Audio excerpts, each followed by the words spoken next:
السلام علیکم NMC T V میں آج کے تیسرے ویلاگ کے ساتھ حاضر. میرا چوتھا اور آخری ویلاگ کچھ گھنٹے بعد امریکہ کی صورتحال پر ہوگا، جو آج اور کل امریکہ کے لیے بہت کروشل ہیں. آفٹرنون میں میرا وہ ویلاگ ہوگا. یہ پاکستان کے بارے میں پھر میرا تیسرا ویلاگ. لندن میں جو نیب کو شکست ہوئی ہے، براڈ شیٹ میں 28 ملین پاؤنڈ دینے پڑے اور ایون فیلڈ اپارٹمنٹس کی سیلنگ کے حکم کے خلاف. اس میں دو تین باتیں ہیں. ایک تو یہ ہے کہ نیب کی حماقتیں اور بیوقوفیاں، شہزاد اکبر کی جہالت اور نیب کی نااہلی اور ان ایکشنز، جیسے کہ لندن ہی میں وہ جو ہوتا تھا ہائی کمشنر پاکستان کا واجد شمس الحسن کے کیا، جس نے سارا ریکارڈ ہائی کمیشن میں، جو حسن وسیم افضل بھی گندا آدمی تھا، جس نے سارا سوئس سے اکٹھا کیا تھا. سوئٹزرلینڈ نے سے NRO کے بعد انہوں نے بکسے منگوا لیے اور وہ سارے ٹیمز ریور میں پھینک دیے. کمال ہے. یہی اس طرح کا کام ہی شہزاد اکبر کبھی آرمی کے حکم پر کرتا تھا، کبھی نہیں کرتا تھا. دوسری وجہ لندن کے امریکہ کے ساتھ اختلافات. لندن امریکہ کا پپی ہے، لیکن پپی کبھی کبھی کاٹنے کو پڑتا ہے، یہ آپ نوٹ کیا کریں. حال ہی میں پیر والے دن جولین اسانجے کو لندن نے امریکہ ایکسٹراڈائٹ نہ کر کے امریکہ کو بہت زیادہ ڈس اپوائنٹ کیا ہے.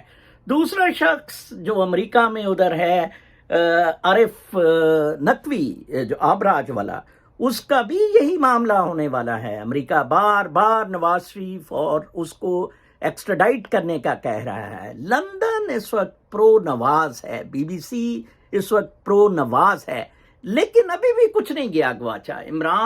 عمران خان کے بھی لندن میں کنیکشن ہے، لیکن بے وقوف آدمی ہے، کون پوچھتا ہے اسے ادھر. لندن کا نائٹ کلب چلانے والوں کو کون لفٹ کراتا ہے. وہ ایک عام سے مسلمان نے لندن کے میئر کا الیکشن اس کے سالے کو ہرا دیا، ٹھیک ہے جی، وہ زیک کو. تو اس طرح کر کے یہ معاملہ بھی بدماشی کے سوا کچھ نہیں ہے، فراڈ اور بدماشی. مجھے سرکار آج بھی لے آئیں، میں شہباز شریف اور ان بیوروکریٹ سے کھربوں روپیہ نہ نکلوا دوں، کھربوں روپیہ. آپ میرا نام بدل دینا.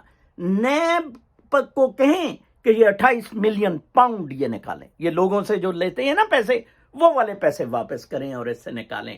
آج ہی ابھی ایک خاتون مجھے بھیج رہی تھی وہ فیس بک پہ، وہ جس بندے نے جعلی پرچے پہ CEO اینٹی کرپشن میرا، الحمدللہ my son has joined anti corruption department, qualified for that. یہ پاکستان کے حالات ہیں.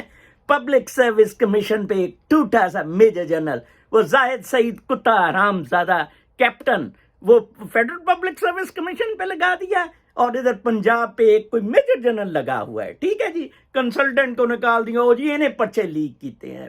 فراڈ، بدماشی، کرپشن، اس کے خلاف آپ سب کو آواز بلند کرنی ہوگی. میں پچھلے 10 سال سے کر رہا ہوں.